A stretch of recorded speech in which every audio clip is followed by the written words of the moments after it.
Root Healthy Plants. Terrence here with Root Healthy Plants. I wanted to show you an update on my bean experiment. I've put 4 packs of grocery store dry beans into the ground to see what would happen. Goya beans, Brown's Best Beans, Dakota's Pride, Pueblo Lindo right there. I wanted to show you an update on how things are going because things are going exceptionally well. Let's take a look. I'm in my front yard food forest and just look at all this ground cover here. This is so much amazing ground cover. This is the ground cover portion of my front yard. Look at that. It just runs all the way up there, all the way to the front, by the front gate right there. So you can see, if I zoom in, over there by the kale, the beans run right there to the fence line, and they run all the way back here. All this beautiful ground cover is all beans, and they grow so amazing. These are all dry beans from the grocery store that I put in the ground. Now let's take a look.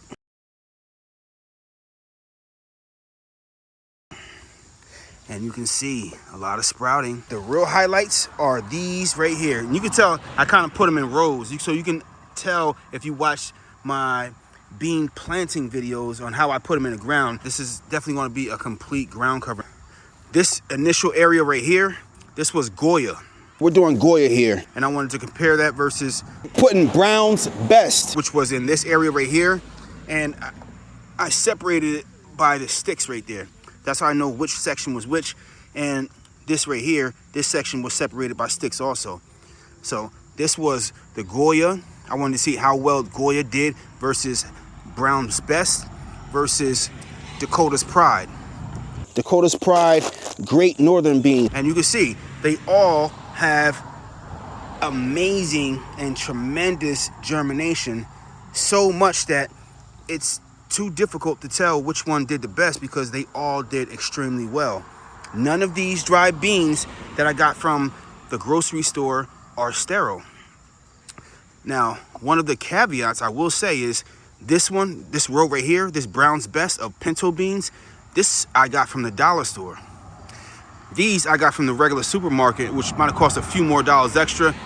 And the Dakota's Pride I got from the grocery store, normal grocery store, and they might have cost a few dollars extra. But for $1 pack of beans, and you can get the same amount of germination, this was a no-brainer. You can't tell the difference.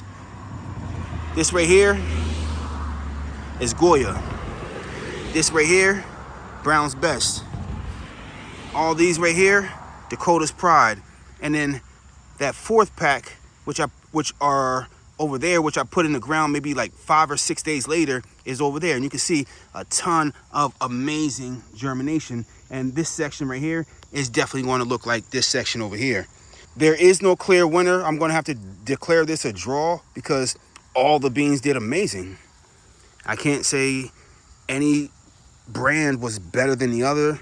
All of them were not sterile. All of them you can put into the ground. And what growing medium are we using? If you weren't watching the other video, you may think, okay, it might be dependent upon the growing medium that he used.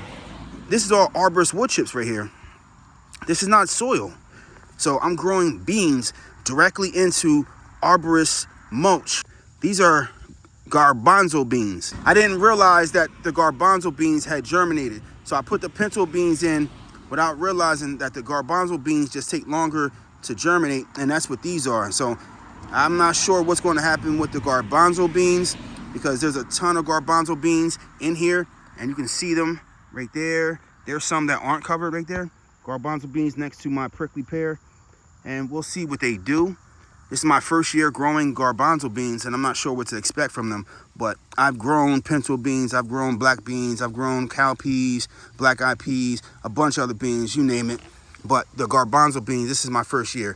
But as you can see, this is a successful experiment, and I encourage you, if you're looking to grow dry beans, which that's the basis of my food forest, is starting with a survival garden. I believe you should grow stuff that, in case the grid, the power grid goes down, you can be able to survive off of dry food.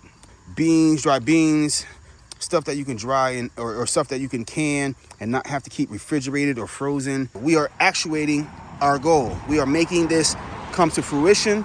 And like I said, I wanted to make this section right here, this bean section, and you can see all these baby sprouts. You can see these right here. You can see those beans coming in. Look at these. Hey, blow lean though, just throwing a bunch of beans across where we want them at. And the beans will sprout very densely. This is a complete ground cover because the beans will grow just fine being planted dense. This section is definitely getting ready to look like that right there.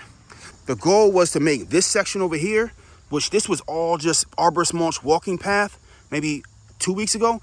This was blank canvas, all arborist mulch just to walk on, simply just to walk on. And I said, you know what, this is wasted space right now. And now we have amazing ground cover. This is getting ready to look like that, but the goal was to make this whole path look like this right here. And it's coming together. Y'all just wait. I just gave you a gem for you to save some money.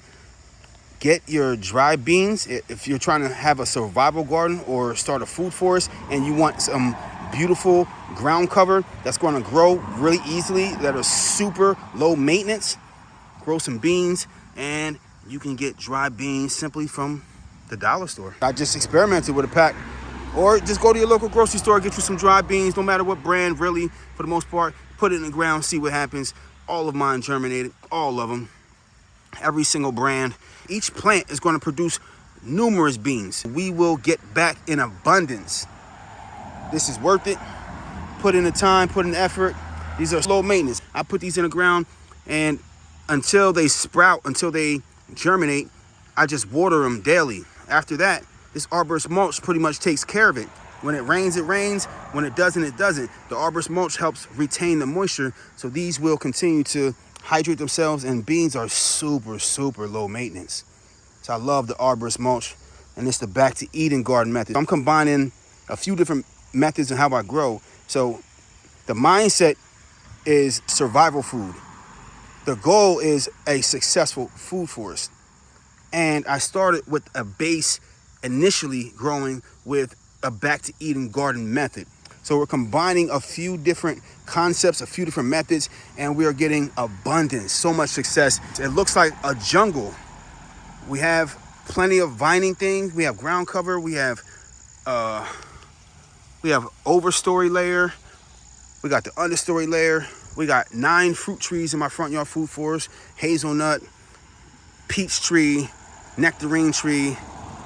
That ground cover layer is coming together. Y'all see the results of my experiment. You know what you should be doing. You know it only takes a pack of beans from your local grocery store to get your food forest started, to get your survival garden started, to get your growing journey started. I encourage you to start as soon as possible. And if you like this video, hit that thumbs up. If you got a comment, put it in the comment section. If you haven't already subscribed, hit that subscribe button. I look forward to seeing you on the next one. Terrence here with Rue Healthy Plants.